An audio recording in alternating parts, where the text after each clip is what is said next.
All right, what's going on, guys? This is Logan with West Desert Shooter, excited to bring you a video about a new rifle. Truthfully, I'm not one of those guys who goes out and buys a new rifle every couple weeks. I'm just not. I like to know how to use my rifles that I have. I don't not have a lot because it's grown over time, but I'm not buying them all the time. I'm very excited when I get a new rifle, especially a new custom rifle. This is only my second full custom build. And what I essentially mean by that is a full custom action. So I am buying, this action came from Kelbly Rifles, and this is their Prometheus action. So this is gonna be a quick build breakdown. We've also got some range footage from the first shots through the gun, as well as a little bit of long range shooting coming up as well. And we're gonna come back and talk about our results after we hit the range and whatnot. But I wanna give you a brief overview of what we're looking at with the rifle right here. So at its heart, as I just mentioned, a Kelbly action. These things are incredibly well machined. It's got the fluted bolt here, and I'm super excited to get this thing broken in and see it really start to break in and just start to run like the machine that it's going to be. Some things that make the Prometheus different than other offerings like their Atlas Tactical. That's the action I'm most familiar with. It's actually one that I've had hands-on experience with as well. This one's got a machined in 20 MOA rail on top, and then it's got the octagonal design on the receiver there. It's a little more squared off, just a cooler overall look in my opinion. I like the squared off actions. It's going to add a little more rigidity just with more material being there. This is not their lightweight option. Kelbly has that if that's what you're after, but this guy is their tactical, kind of their top of the line tactical action. Really sweet. You get an optional bolt knob when you purchase one. You also get to choose your bolt face. A few more things on this action. As I had mentioned, the rail is integral into the receiver here, and then also the recoil lug, which I believe is a .250 recoil lug. That thing is also integral. So it's just a very solid piece where nothing's going to have issues coming apart because it's all one piece. So it's just rigid, it's strong. I don't care about weight, as I stated. This is a tactical application. This rifle I intentionally made heavier.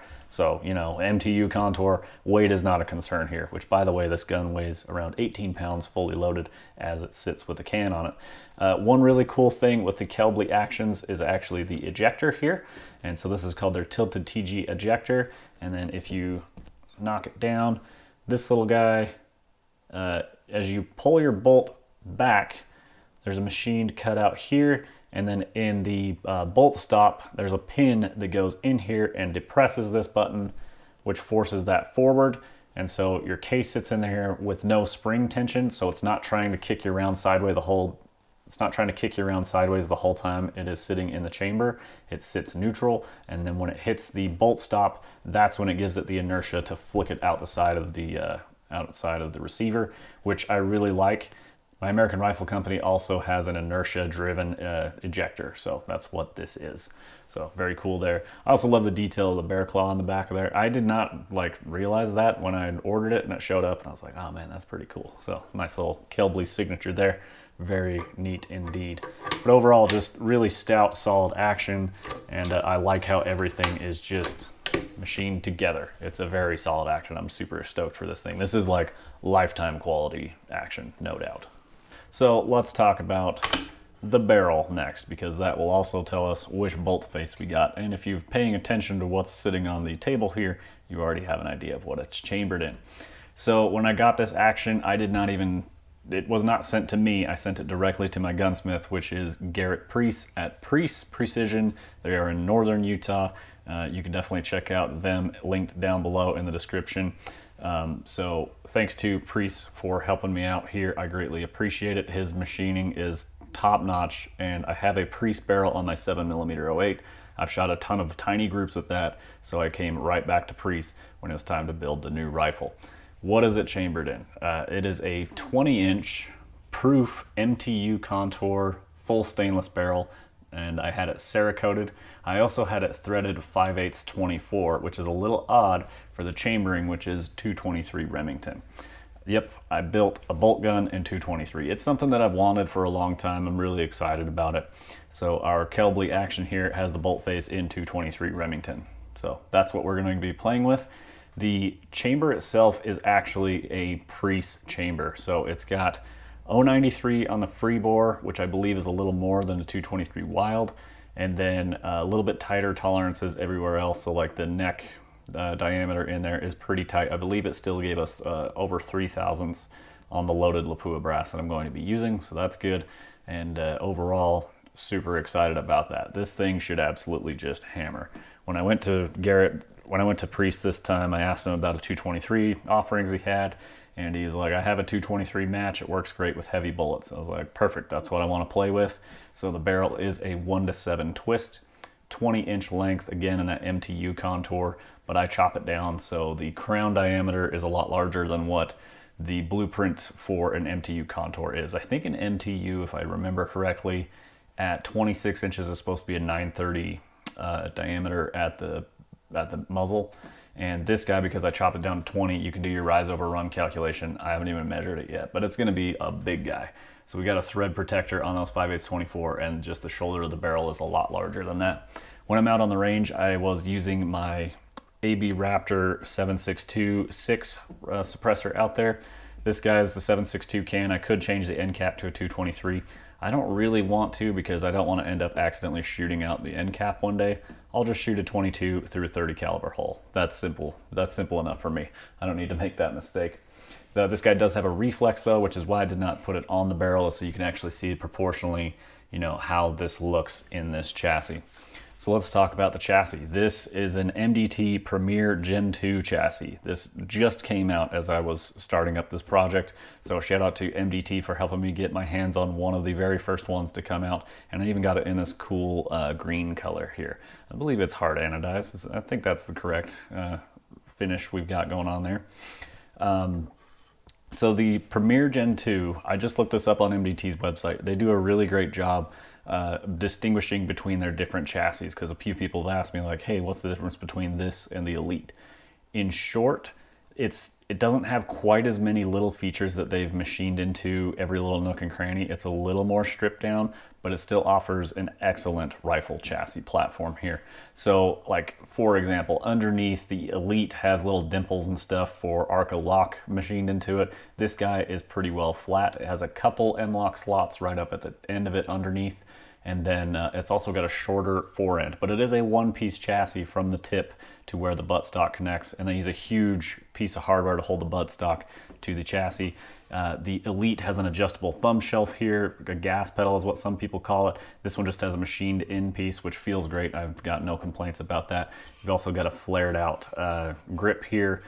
This is a different grip than you get on the Elite. This is the Premier grip, so it is still adjustable. I've had one of these on my Tika rifle before. I like them, they feel good. I kind of like an overmolded finish on my grip, so plastic is just kind of, I don't know. It's not my favorite feel in hand, but overall the positioning and everything, because it's adjustable, I can get my grip right where I want it, put my thumb on the shelf, and then get a nice 90-degree press against my trigger.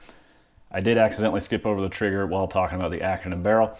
The trigger is a Timney Hit trigger. This guy goes down to 8 ounces. When it showed up, I believe it was set at 8 ounces because it was very light. So I actually increased my trigger pull. I'm probably somewhere near the 12-ounce mark, I would guess. I wanted to get it around a pound, so I adjusted it up, and it was a little more than I wanted, so I backed it off just a little bit and ended up just slightly lighter than where I usually go. But fantastic, super crisp trigger. Really like how that's set up. And that is in a trigger hanger under the Kelbly Action. So those come with a trigger hanger, and then you can email them and get custom trigger hangers to determine the length of fall for your firing pin. I have not looked into mine. I just trust that Kelbly did a great job like they always do. I will at some point, but right now, rifle's functioning just fine. Really happy with it. As for magazines, MDT also has some awesome 223 offerings in an AI pattern magazine. Well, the way they do this is they make essentially a completely proprietary mag for 223. This is their polymer, and so you can see it's just got a lot thicker forend and back end. It gives you a good amount of overall length for a 223, because typically with an AR-15 you're limited to 2.260. These guys on their packaging said 2.480, and in measuring it, this is quite conservative. I think you could get up to like 2.520, maybe a little bit more, so you do have quite a bit of room above what they state, I believe. Maybe as they get pushed down in there, you need a little bit more room to be able to do that. The polymer one I've got here is a 12 round. They also have a 10 round polymer. This steel mag is a 10 round, and I don't believe they offer a 12 round in the steel as of now. So I got one in both, just like to try them out. I've got the standard 308 AICS mags, and I've got a polymer one with a window, and then I've got a steel mag as well. But it's the other way around. My polymer mag for the 308 is a 10 rounder, and then with my metal mag in the 308, it's a 12 rounder. I do have a 12 round magazine right over here from MDT like I'm talking about, and overall the height is taller. I don't know if it's because this guy is the 12 rounder or if this follows the same footprint as the 10 round does or doesn't. I'm not sure, but there is a height difference is the ultimate thing, is what I'm getting after here. So the 10 round 223 mag is a good bit shorter than the 12 round steel mag. So they're using the smaller cartridges size to their advantage and giving you a shorter mag, which just makes your rifle more maneuverable overall. I do have the optional interior fore-end weights in this guy. That's another place where this chassis differs from the Premier, is the Premier has a 19-inch fore-end, and then the Elite has a 19-inch fore-end, and then the Gen 1 Premier had an 18-inch fore-end. They've shortened that up to 15 inches. So I'm running a short barrel. That looks just fine to me. Because I have a reflex on the can, if we actually, I can't do it because the thread protector's on there, but once we install it, I only have about an inch of barrel showing between my suppressor cover and the fore end of the rifle. So that's right where I wanted it. That's gonna work out really nice. So it's a little more compact fore end, so that's something that you're giving up. But it does have a full ARCA machined into the fore end of the gun, which I use ARCA on my tripods and both my bipods. This is an MDT ground pod for setting it on top of my desk, but while I'm out at the range, I like to use the sky pod because the feet dig into the dirt and I shoot out of the dirt. Out back, I did a few things to the stock here. This is their more stripped down basic stock that they have available. You can get the really cool badass Elite stock, or the stock that they use on the Elite, and it is compatible with this. You just have to upgrade it. And this guy has the plastic spacers back here, and then it's got set screws to adjust your cheek height here.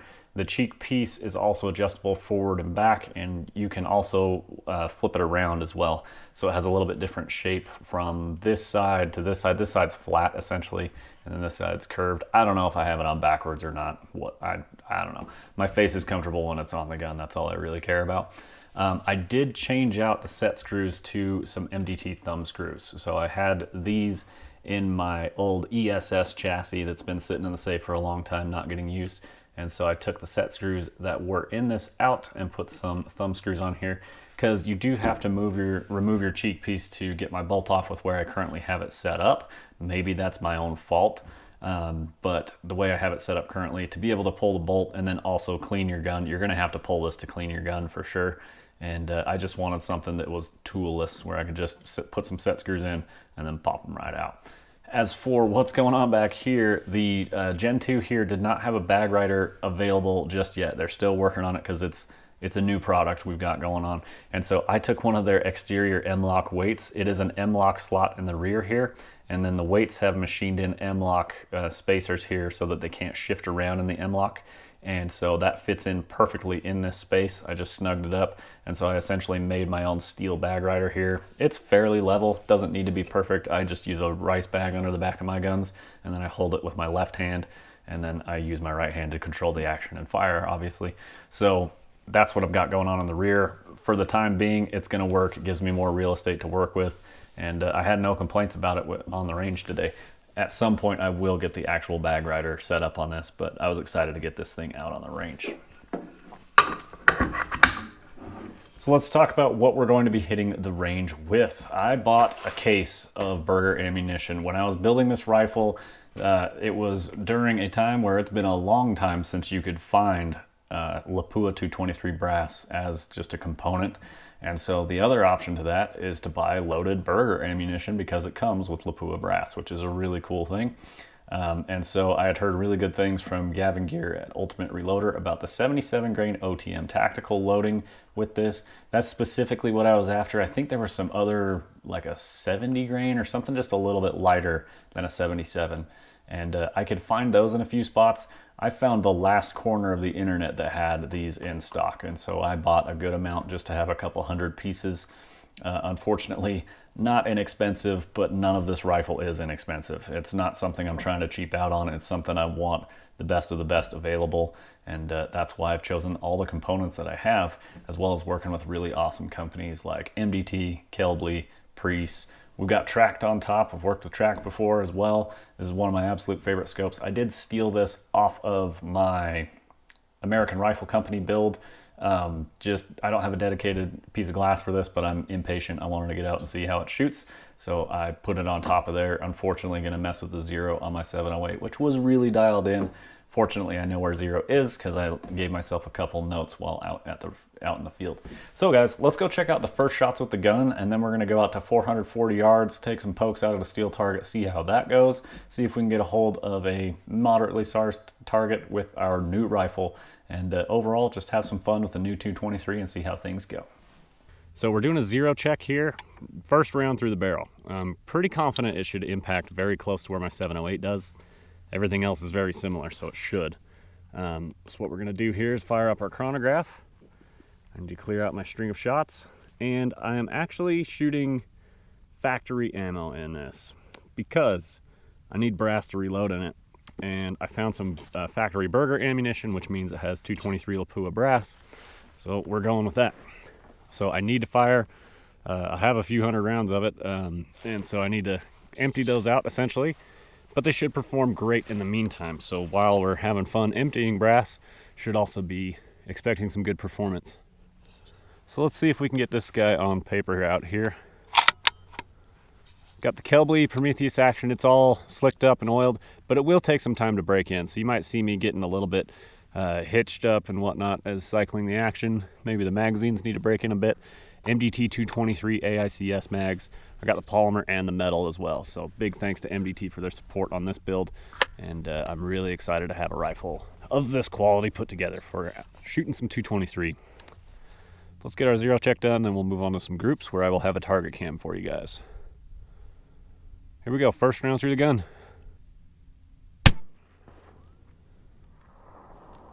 It was cold and now it's warming up, so I'm just searching the target for a bullet hole.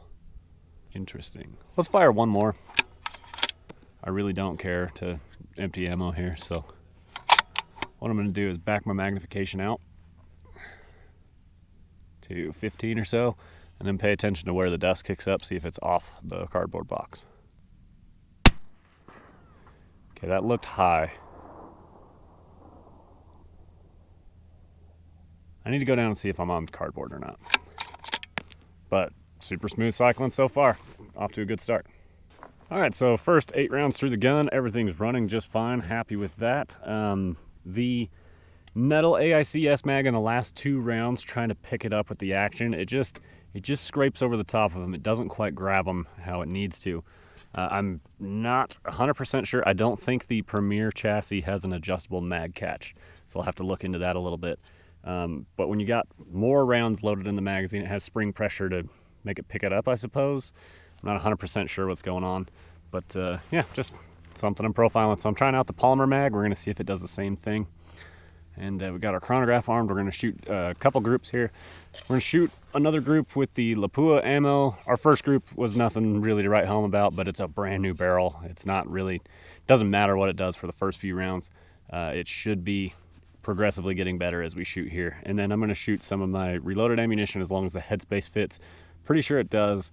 And that will be Benchmark and 77 grain Sierras. So let's get going with the burgers. Like I mentioned here, you might see me messing with the action a little bit. She still needs to break in. Gonna take a couple hundred bolt cycles. But once they do break in, these Kelblys are sweet. Okay, make sure I'm aiming at the right target. For my own notes, down 3, left 1 from my 7080.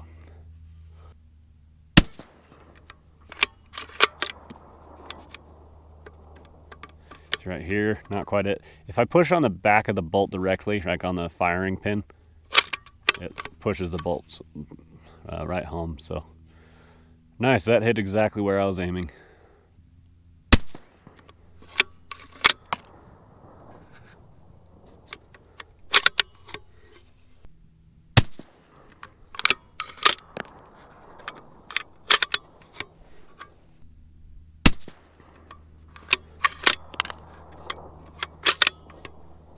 Did that pick one up? Sure did. Ah, crap. Am I double feeding? Dang it. Did that to myself. So this is the last round anyway. There we go. So it is a full length short action, meaning like it'll cycle 2.8 inches, but on short stuff like 223, I essentially can pull the bullet back far enough that the whole thing can drop down below the feed ramp. And that's kind of what I did there. So I had to just assist it into the chamber there a little bit. That's all right. That's just a 223 thing on a short action. As far as the gun shooting, this thing's a dream. It's 18 pounds. It's not crazy heavy, but it's a stout gun. I've got the full chassis weight kit on internally. I didn't really find it necessary to put external weights on it. Maybe use those to tune its balance a little bit if I choose to do so. Got a little bit of mirage going on. Let's get this fifth one put in the group. It's looking really good. I think we did it there, boys. Looking really good. Happy with that. And the action happily picked up the last 2 rounds with the polymer mags. That's a great start. Let's try 5 of these 77 grain Sierras with benchmark powder. I don't remember specifically what my powder charge was on this. I do have notes at home. It's also in this notebook I've got over here somewhere. But I also want to write down our velocity information for our burgers before I move on. So we'll just send 5 downrange. Let's let the rifle cool off while I write down some notes, and we'll get back to it. Okay, we cleared out the air and the gas is out of the suppressor. Start a new string here on my app. And then let's also clear the chronograph because we're shooting a different type of bullet. We're shooting a Sierra now, and this will give me G7 ballistic coefficients. They're the same bullet weight, so definitely interested to see what it does there. So, some Sierras with benchmark. These were put together for my AR-15, so they'll probably be pretty mellow. And let's fire another group.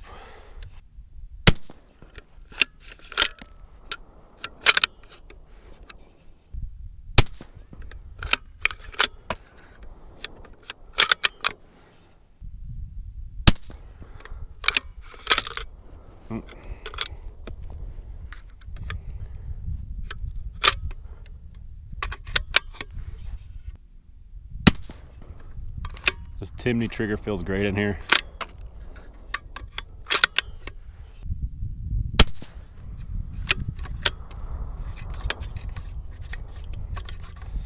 Because the funny thing with these actions, they've got really hard coatings and you need to break them in, but the coatings are designed to not wear.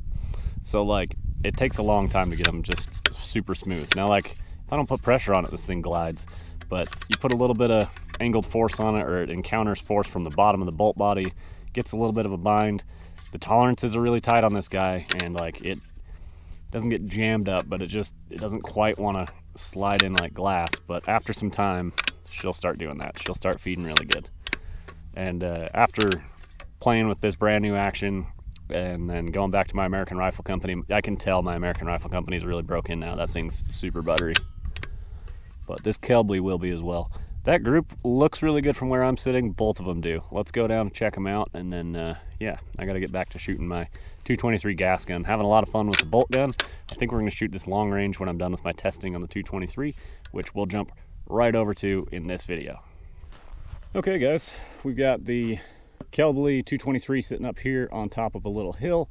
Got a nice little valley draw, and then a target set out there. We are at 440 yards, which is kind of the, you know, practical shooting range here. I could stretch it out 60 more yards if I really cared, but I want to shoot off the edge of the hill, not at the back of the hill, just so I have less potential mirage from the ground. I just dialed up our Ballistic AE app, gave us 2.4 MRAD come up for 440 yards. Yep, 2.4. So I dialed that into the tract. I know that this tract will do its job. I've had this one for a while, and it's an excellent scope. So let's dig our feet into the ground here. Got everything set up, I believe. G7BC given to us by our FX chronograph here, and that guy told us that it was a G7 of .199, and then I shot some Sierras and it was a .201, so the 77's very close to each other there. So let's just change our screens available on the FX here, and then hopefully I'll track my velocities through the shot string and should have some fun. I think I got like 7 rounds of Lapua loaded up in it. It was the last 7 in that box, and then depending on how things go, we will change boxes and empty some more brass, and or get the AR-15 out and have some fun plugging away with it too. So, the gun is cold. It's been sitting for about an hour and a half now. I dialed my magnification down to 15. 223. I've got no wind call right now. It's a beautiful day. It is not much wind at all. The Mirage is just barely rolling through to the right. So let's just hold center plate and punch this thing at 440. Got it. So it's just left. And we did get a velocity here, so. And it was 2 feet off of what I plugged into the ballistic calculator, so. How far off am I? Looks like 2/10, so let's just dial 2/10 right. No holds today. Let's dial it. Here we go. Should be a center punch this time.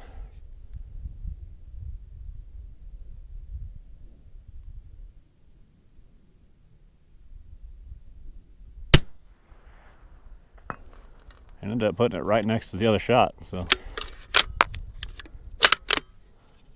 let's stack up a group then.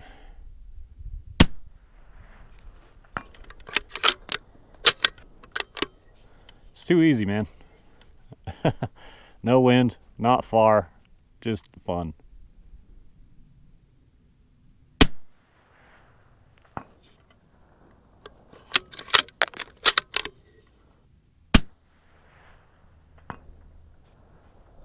Yeah, so under recoil, my crosshairs are just going to the top left of that plate.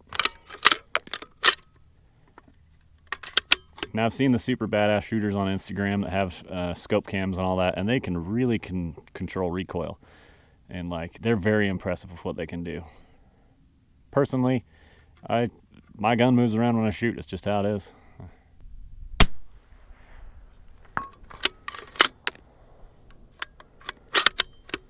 Getting some pretty wild spreads here on our velocities.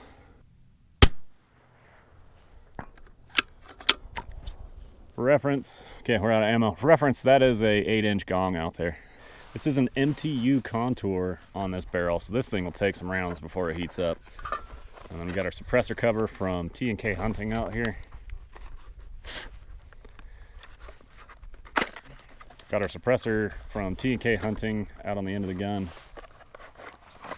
Suppressor cover on our AB Raptor 6. So I'm curious what your thoughts are on a 223 bolt action. This is not a trainer for me. This is a gun to have fun with. I suppose if I went into a competition, it's absolutely worthy of competing. But it's not a trainer for like my actual short action cartridge gun.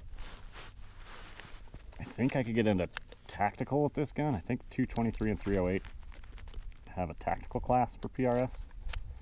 I haven't looked into it for a long time, but not particularly looking to compete with this. Just have fun with it. Reload and learn more about reloading 223, and hopefully shoot some tiny little groups. Because with my other Preece Precision barrel, that's what we like to do with it. Oh yeah, she settled down low. Let's see if we can maybe fire off some a little bit faster this time.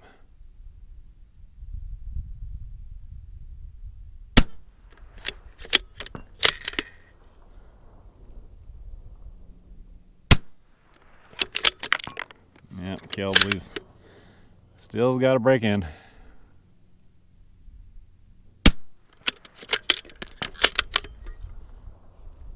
Need to keep my face on the gun.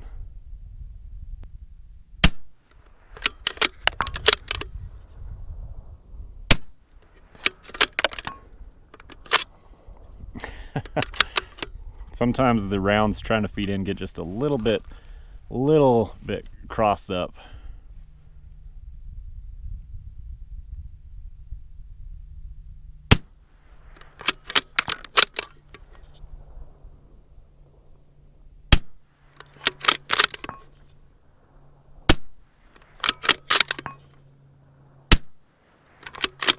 Stopped it in its tracks. Cool, good stuff. I think that's pretty much all we're really gonna have to show here. The gun's connecting, not a big deal. Let's grab the AR-15. Let's plug away at it with some of these benchmark rounds, just for fun, see how it does. But overall, 17 shots, SD of 21, a spread of 92. This ammo is not impressing me with spreads and velocities. That's kind of a bummer. Shoots well though. But yeah, that's why we're going to reload our own. That's why I'm emptying out the Lapua brass. All right, friends, let's throw the AR-15 in the mix just for some fun. 440 yards. I'm not going to drag this out too long. We're just going to shoot, I think there's like 8 or 9 rounds in this mag. Let's get the chronograph fired up. Because it's a shorter barrel and we're shooting different ammo as well, this is Hodgdon Benchmark behind a Sierra 77 grain Match King here. We're going to be looking at 2.9 mils up. So see how the old AR-15 does out here. 400 yards, very, very mild wind, like maybe 1 mile an hour. Holding center plate. Looks like just over the top left. Let's hold the bottom right corner. Before I do, 2616. I told it was going 2505. That's why it went high. And I shot low because the bullet slowed down. Let's hold center plate again. Hit the right edge. This is exactly why you can't shoot long range with high velocity spread ammo. And this is a reasonable sized target. I'm hitting the left edge. Let's hold on the left edge. Or I'm hitting the right edge. Let's hold left edge.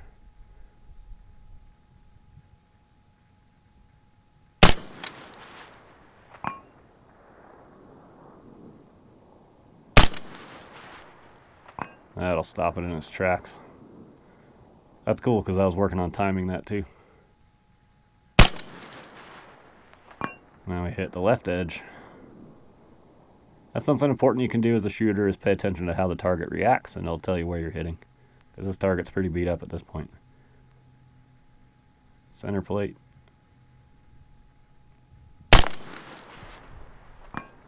Damn brim of my hat. Recoiled my head back with that one.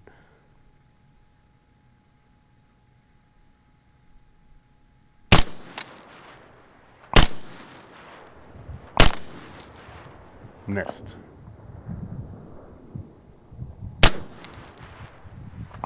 Okay, we're going to end on an impact. That's pretty much all I need to send at this target today. Time to get packed up, head home. Yikes. Yeah, standard deviation is crap. Velocity spreads up to 72 feet a second. It settled in for a few rounds and then got all wacky at the end. Screenshot it, we'll share that with you guys. But 12 rounds overall. We'll write it down and keep track of this kind of stuff for future endeavors. All right, and we are back to talk about our results. I'll try and keep this brief. This isn't a super nerdy reloading breakdown or anything. We just want to talk velocities and drops and how things lined up. But overall, first few shots through the gun, we had 2 fly over the top of the box, and then I was able to come down 3 mils. Then I got impact 1 mil right of my target, measured it out with the reticle, adjusted it, put me exactly where I wanted. Made no further corrections after I had 1 bullet on the box to make my correction off of. I got a correct 0 there. So shout out to Tracked Optics for working so awesome. With first focal plane, it's really easy to measure out what you need to adjust, make the adjustment, and then the scope makes it happen. So that's really awesome. With Berger 77 grain ammo across multiple shots, we got an average velocity of 2,721 feet a second and an SD of 11.7. And that was a few shots in. The first few shots through the gun had pretty wild spreads, but it's a brand new barrel. Get a few shots down the tube, give it a little bit of forgiveness. Hopefully she'll fire in and start hammering. Had an ES of 34 on that group there. So our very first group that we shot on paper gave us a 0.92 inch 5-shot group. But again, like some of the absolute first shots through the gun, I don't really care what it prints for the first group there. The second group, already seeing improvement, seeing that the rifle's starting to come to life a bit, getting seasoned in a bit in the barrel and starting to want to shoot. And a 5-shot group coming into 0.49 with factory Burger ammo. So definitely happy with that. Then I had some Sierras loaded up with some Hodgdon Benchmark. This is a round that I had loaded for my AR-15. Fortunately, the headspace worked out between this gun and everything sized up to where it just chambered freely. Everything worked out really good there. Sierra 77 grains, those are a little bit more mild of a charge, coming out at 2637 feet per second, a SD of 41, and then a ES of 127, so pretty wild there. One cool thing is that chronograph that I have gives us a G7 ballistic coefficient if I tell it the projectile weight. And for the average BC of the Burger, which is a 77, that is a 199 G7, and then with the 77 grain Sierra, that came in with a 0.201 G7. So very, very similar. So not really surprised by that at all, but very cool to see that they are that close. So then once we moved out to 440 yards, we had our velocity, we had our G7 BC, plug that into the calculator, tell it all the things that you want to know. And here we go. It told us that we needed, let's see here. So I didn't write down what my dope was for that shot. I believe it was 2.4 mils. Does that sound right? I definitely said it in the video, but it was all right where I wanted it to be. And then I even made a correction, a couple tenths over to the right, and it just kept stacking them up. So definitely not mad about how it was shooting out there. A couple notes that I do have is that the polymer mag fed flawlessly. That thing had zero issues. The metal mag that I cycled a couple rounds through, it doesn't want to pick up the last 2 rounds in the magazine. So I don't know if it's a spring issue in this guy, or maybe I need to just tweak something there. But I will get in contact with MDT, see if they have any suggestions for me, and we'll go from there. I'll give you guys updates as I figure something out for that. But overall, if you have a fully loaded magazine, it works fine until you get to the last 2, where this bolt just doesn't, it just scrapes over the top of them. It doesn't quite grab the rim. And maybe it's an issue with, you know, this exact action in combination with this exact magazine. That's one difference between the Elite chassis and the Premier. The Elite has an adjustable mag catch, so you can fine tune where your magazines sit. The Premier does not. So unfortunately, that's not working out to my advantage. If I could adjust my mag catch, I would tweak it to where it could just sit up a little bit higher and strip the rounds out of that magazine. But loving the gun so far. As far as recoil goes, there isn't any. I was thinking about it after I had mentioned it in the video. I said that from holding in the center of the plate to after I fired, my crosshairs had gone up to the top left corner of the plate.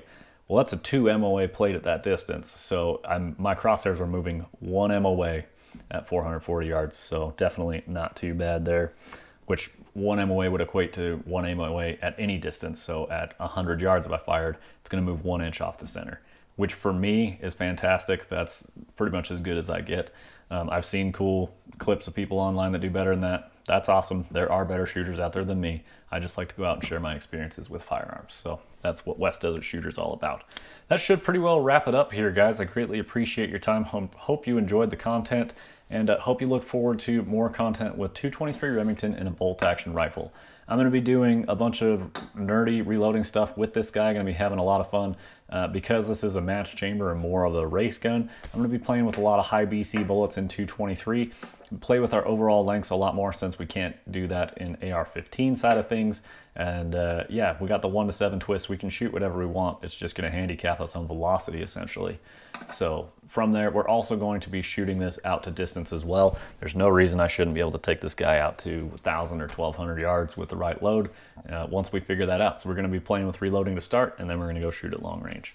I've also got a lot more Lapua ammo that I need to get emptied out, so maybe we'll just go hit the range, burn up some steel targets, just emptying out some brass to do more reloading components, to do more reloading content for you guys. Yeah, I talked a lot. I hope you enjoyed the video. I appreciate it if you stuck it out this far. We will catch you guys in the next one. So I do want to cover real quick what I personally do when I get a new barreled action. So one of the very first things I do is I bring it home and I clean it. Even though it's a brand new barrel, there can still be things inside there. And when I push patches through, it did bring some stuff out of it. So it needed to be cleaned. And every gun, even from a factory or from a custom gunsmith, just throw a couple patches down the barrel. It doesn't take much, just a couple patches, make sure she's spotless, ready to go, hit the range for the first time. The next thing that I like to do is try and figure out my max OAL with a bullet that I'm going to be using. I particularly like doing this with the brand new barrel because that gives you your baseline right at the beginning of like, hey, this is where the barrel started life, and then you can track it as it goes. So this is a modified case gauge. This is a 223 Remington. You can see that it's very thin around the wall here. I'm going to tell you guys just because I was an idiot and I need to share this so that nobody else does something stupid like me. I had a pre-existing modified case gauge that Preece Precision helped me with, and it was fire formed from a different gun, and that's what I was using in my AR-15s and stuff.